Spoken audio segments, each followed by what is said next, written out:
We have some major updates of mixed martial arts, starting with the news. Tom Aspinall just reveals his list of top MMA fighters for his Mount Rushmore. Here's what he chooses. Number one, I'm going GSP. I think he's the best ever.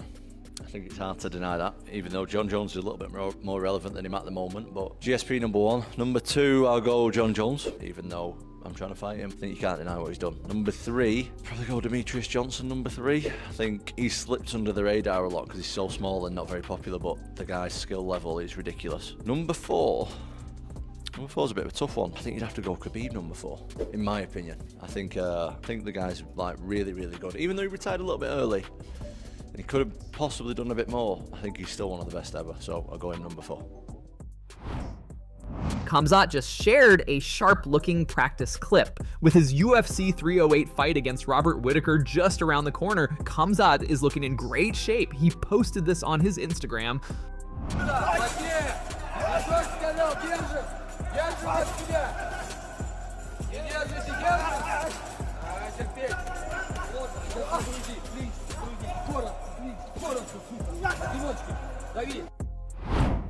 Alexander Volkanovski reveals his next move in the UFC. Recently, he announced that his next fight will be in the featherweight division. However, he's also open to fighting in the lightweight division if he chooses. In a recent interview, he said, "I can wait for my featherweight fight, but if I don't want to, I could take a lightweight fight instead." There's a lot of excitement there, but the UFC isn't too keen on fighters jumping between weight classes. So can we expect to see you taking on the winner of that fight? Yeah, for sure. That's exactly what's happening. It's like I can wait. If I don't want to wait, I can do something else, or just wait. You know, and the UFC have made that clear, and obviously that's probably what I'm going to do. I could have maybe done a lightweight fight. I think there's a lot of exciting fights there, but the UFC aren't big fans of floating. They go, look, you want to go to a lightweight? You're going to have to probably stay there. That's the only thing, and then I might lose that featherweight title shot. You know what I mean? It just so I might just have to wait that. It's only a couple of months. I'm sure I'll be fine. Ben Askren has some words for Belal Muhammad. In a recent talk with Daniel Cormier, Ben said that Belal is trying to use Kamaru Usman's past fame and achievements to boost his own reputation. Since Usman was once a top fighter but is now seen as no longer at his best, Ben Askren thinks Belal might see this as an opportunity to gain recognition by fighting and potentially defeating Usman.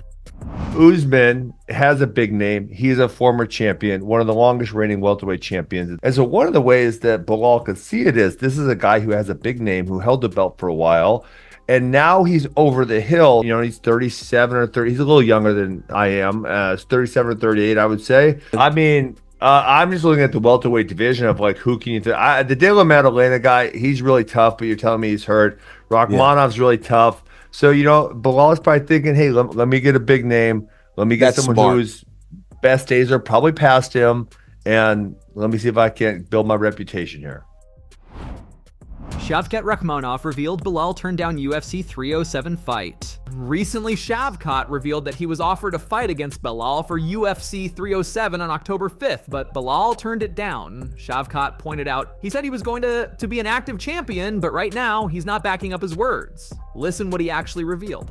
Yeah, actually, I already been offered a fight to fight Belal, and I accepted the fight against Belal, but unfortunately he declined to fight me due to the timing issues. He wasn't ready to defend his belt on that time. So we'll see what's gonna happen and when he's gonna be ready. So I will be able to fight him. Before he became a champion and after he won the belt, he said he's gonna be an active champion and he will defend his belt more often. But at the moment, he wasn't backing up what he said, So let's see what's going to happen when he's going to be ready to fight me. Are you able to share which fight card the fight was offered for? Was it November, December? Was it early next year? Are you able to share that? It was in October, Oh, for Abu Dhabi? Or for the Salt Lake card? Salt Lake card. Oh, okay. Interesting. Tom Aspinall recently hit back at Jon Jones after calling him a fight dodger in a video. Jones responded this by saying Aspinall would never win as many championships as he has, and that no one is like him. Aspinall fired back. Yeah, John's right about having more championships, but he did it while using performance-enhancing drugs.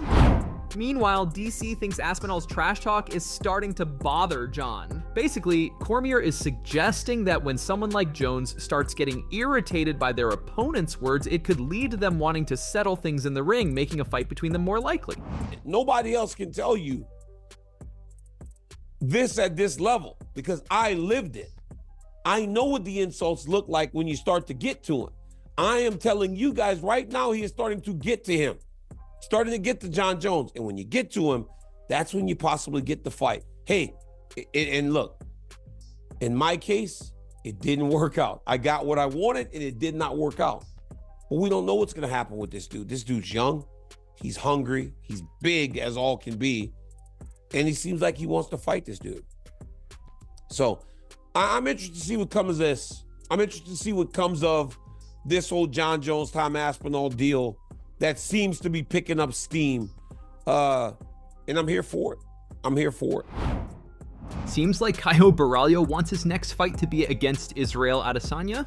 Borralho explained, Adesanya has already fought everyone in the top 8 of the division, except for Imavov and Brendan Allen. Since Allen and Imavov are set to face each other, Adesanya has fought all the other top contenders. He said, I believe I'm the only option left for him. I think it would be a great fight, and I'm eager to face him. If the UFC wants me to have one more fight before a title shot, this is the one to make.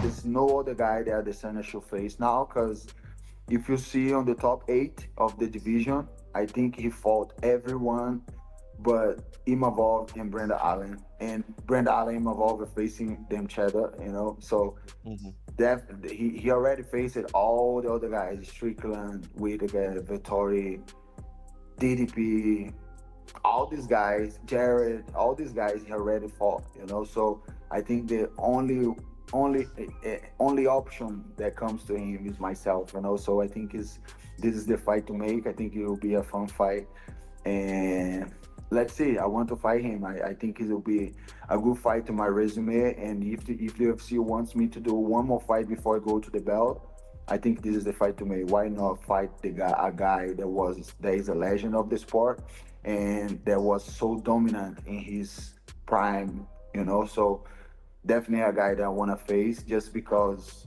nothing personal, but just because it makes sense right now, you know, for him. It makes sense for me too, you know. Conor McGregor shared a clip enjoying his yacht. Take a look.